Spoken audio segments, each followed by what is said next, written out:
Hello, my name is Reverend Karen Richards Kwan, and I am one of the pastors at First United Methodist Church of Portland.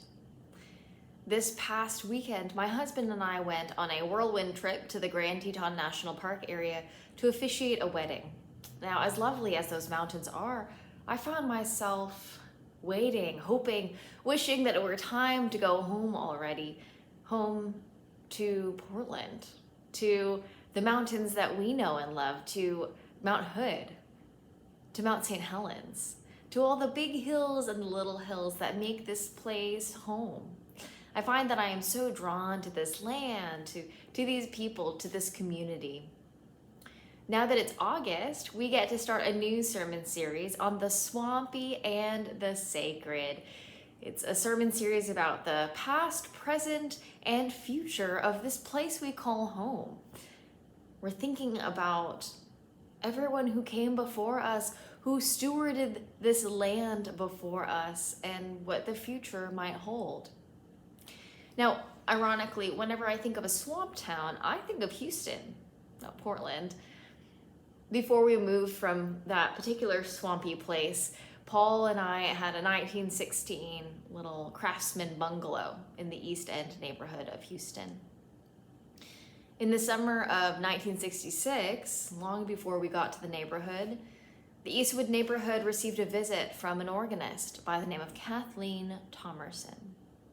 Kathleen spent some time with the lively and musical folks of the Eastwood Church, which at the time was called the Church of the Redeemer. It was an Episcopal parish, and it was the center of a liturgically based worship revival for many, many years.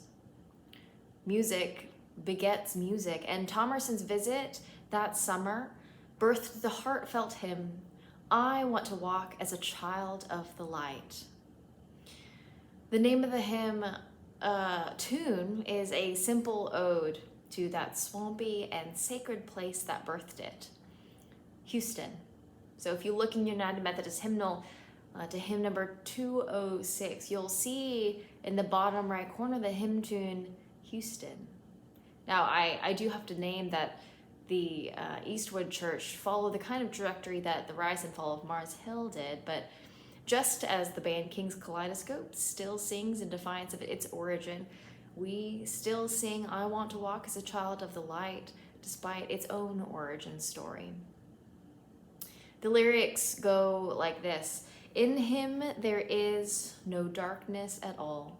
The night and the day are both alike. The Lamb is the light of the city of God. Shine in my heart, Lord Jesus."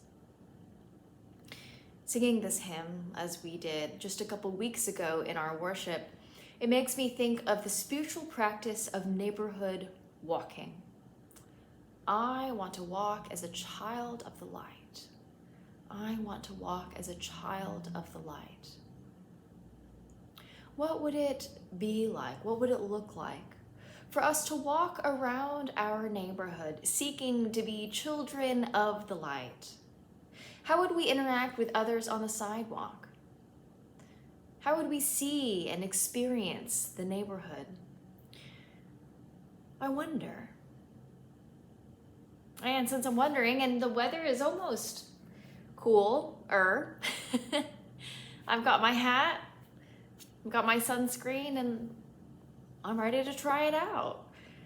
You might have heard that we've adopted the block around our parking lots, and each week volunteers of the congregation walk around the block to make sure that everything's picked up and it's a hospitable place for everyone walking by. And so I think I'm gonna sign up for a shift, and I'm gonna take a slow walk around our neighborhood, around the block, picking up anything I see, all of the trash, putting it in my little bucket, as well as praying over each square foot that we cover. And as I walk, as I pick up trash, I'll reflect. How can I walk as a child of the light in this place? In this place where God has always been. In this place where others have come before us, where others will come after us. This place that we are charged with caring for now. I'll reflect on where God is moving in this place to lead us into the future. Reflect on how we can be children of the light together here in this neighborhood. I invite you to do this too. I invite you to either sign up for a block walking shift if you need something tangible, or to simply walk. To simply walk, reflect, and pray in our neighborhood. If you're not able to get physically to the church or to the neighborhood, then I invite you to do this using a map. And afterward, I would love to hear about your experience, and I look forward to sharing mine as well. Until then, I hope that you're able to stay well, to stay as cool as possible, and I hope that we're able to see each other soon.